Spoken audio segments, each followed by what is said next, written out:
Bismillahirrahmanirrahim. Assalamualaikum warahmatullahi wabarakatuh. Halo semua, jumpa lagi di mata kuliah tektonik fisik. Pada video ini merupakan video dari penjelasan pekan ke-10 ya, tentang series konvergen, kolisi dan orogenesa di bagian terakhir. Di bagian terakhir yaitu bagian tentang kontinental crust. Karena memang sudah dibahas pada pertemuan yang lalu terkait dengan kontinental crust secara umum, jadi saya sebenarnya hanya mengulang saja sedikit banyaknya. Jadi ini adalah gambaran dari distribution dari active mountain belt. Kita tahu ini ada pegunungan yang aktif ya, ada Himalaya, ada Alpine, ada Cordillera, dan ada Andes begitu. Dan tentunya secara bukan geometri ya, secara basic structures begitu, bahwasanya kita berbicara kontinen berarti kita berbicara hal-hal terkait dengan silt. Oke. Lalu ada stable platform dan kita juga sebut sebagai mountain belt.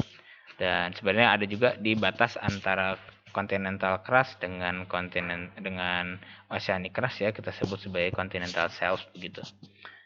Nah, lalu ketika kita berbicara juga fakta-fakta atau faktor-faktor geologi yang ada di kontinen secara umum, yaitu ada batuan granit tentunya, identik granitic rocks begitu ya. Batuan yang bersifat granit berarti cenderung asam gitu kan. Tentunya juga tebal, kontinen itu tebal, at least 30 sampai 50 km lah. Dan juga memiliki kompleks sequence metamorphic volcanic sedimen dan granitic rocks, dan tentunya juga memiliki, dan batuan yang tertua itu ada di kontinen itu memiliki umur 3 sampai 8 miliar tahun yang 3,8 miliar tahun yang lalu begitu ya. Itu adalah fakta-fakta dari fakta geologi dari kontinen. Nah, ini dia. Jadi saya ulang lagi. Jadi kita tahu lah mountain belt ini sebenarnya kan barisan pegunungan yang terlipat. Ini terbentuk atau terjadi akibat kolisi yang kita bahas panjang lebar di video sebelumnya. Lalu ada shield. Nah, ini kan shield di sini ya.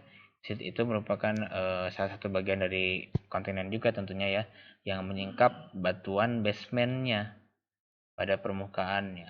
Itu untuk shield. Dan sedangkan stable platform itu merupakan area benua yang relatif datar dan tebal. Di sini banyak sedimen-sedimen yang terendapkan di situ. Nah, kita bicara shield berarti kita berbicara suatu, mungkin bisa kita anggap itu dulunya merupakan orogen yang udah old, udah tererosi, udah mengalami investasi, akhirnya dia datar begitu ya. Dia tersingkap batuan basementnya. Nah, kita lihat di gambar bagian kiri atas. Itu merupakan contoh dari silt begitu ya. Ini ada silt, jadi di sini ada metamorphic rocks, ada igneous intrusionnya. Jadi mungkin dulu dia membentuk suatu pegunungan yang tinggi begitu ya. Tapi dia tererosi, mengalami peristiwa pengikisan ataupun ada uplift sedikit-sedikit, jadinya dia terangkat dan tersingkap di permukaan yang bisa kita lihat pada sampai saat ini. Dan itu untuk shield. Dan sedangkan untuk di sini juga awalnya seperti ini, lalu dia mengalami proses sedimentasi di sana, jadi menghasilkan di atasnya ditumpuk oleh sedimen. Ini shieldnya yang terbuka. Nah, lalu ketika kita bicara stable platform, berarti kita berbicara semuanya area yang sebenarnya basement juga, basementnya itu ketutup semua dengan batuan sedimen yang cukup tebal begitu kan. Jadi seperti inilah bentukannya. Jadi bisa dikatakan stable platform seperti ini ya. Tapi once dia sudah terkikis sedimen tebalnya, itu tersikap batuan basementnya, itu ya kita sebut sebagai silt gitu kan. Jadi sebenarnya semua akan silt pada waktunya lah, bisa dikatakan seperti itu. Kalau misalkan stable platform ini sudah hilang sedimen-sedimennya, tapi pada kondisi kali ini stable platform itu merupakan daerah yang mungkin relatif cekung, relatif datar, jauh dari zona aktif tektonik begitu. Itu untuk stable platform. Oke, nah ini sebenarnya persebaran dari Precambrian silt, dan ini ada silt-siltnya ya, ada Precambrian silt. Lalu nah kita lihat nih stable platform kan di sini ya. Stable platform itu kan di sini, yang tadi gambar Amerika itu, tapi dia di sini dia masuk klasifikasi sebagai silt karena apa? karena memang basementnya ya sealed gitu. Mungkin di sini karena masih ada endapannya jadi kita sebut sebagai stable platform. Nah, ini ada persebaran dari beberapa pegunungan yang old orogen gitu kan. Nanti silakan dibaca saja keterangannya dari rekan-rekan semua. Ini salah satu contoh old orogennya di sini juga ada, di sini juga ada, di sini juga ada. Oke. Nah, apa yang terbentuk pada suatu kontinen? Jadi ini adalah kontinen kan kita tahu umurnya itu tua, ya. Jadi kontinen itu merupakan sebuah daerah yang sebuah ya area yang memang memiliki fitur batuan yang kompleks. Kalau kita berbicara oceanic crust, apa isinya? Kompleks oviolit saja kan. Kita bicara sedimen pelagik, kita bicara lava bantal, kita bicara dike, begitu kan? Kita bicara dike, terus kita bicara gabbro dan peridotit bagian bawahnya selesai.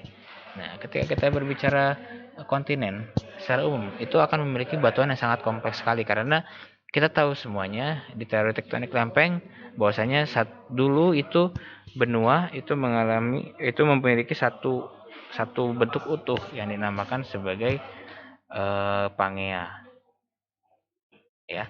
Lalu dia terpecah, ya, menjadi Gondwana dan Laurasia dan terpecah lagi. Dari samping pecahan tersebut kan terjadi proses apa? Divergen. Di situ ada passive margin terjadi, ada endapan di passive margin, lalu dia mengalami proses perubahan dari passive margin menjadi active margin, terkolisi, divergen lagi, rifting lagi kan. Pokoknya dia mengalami perubahan-perubahan yang akhirnya menghasilkan batuan-batuan kompleks seperti inilah contohnya.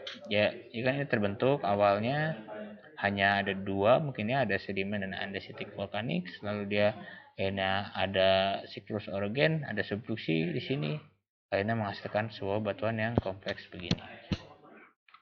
Nah, ini juga salah satu evolusi dari sebuah kontinen ya. Kita jangankan bicara kontinen, kita bicara mikrokontinen juga awalnya mungkin hanya 1-2 jenis litologi atau batuan. Ketika dia sudah menjadi terrain bergabung dengan kontinen secara besar kan dia jadi memiliki batuan yang lebih kompleks karena ada peristiwa metamorfisme di sana, ada peristiwa sedimentasi di sana gitu kan. Oke, seperti itu. Oke, jadi ini adalah akhir dari video keempat dan secara umum akhir dari pertemuan pekan ke-10. Silahkan dibuat dibuat resumenya, diperbaiki catatannya, dan semoga ilmunya bermanfaat. Mohon maaf apabila saya ada salah ucap dan salah kata. Kita berjumpa lagi pada pembahasan dan video selanjutnya. Terima kasih. Sampai jumpa.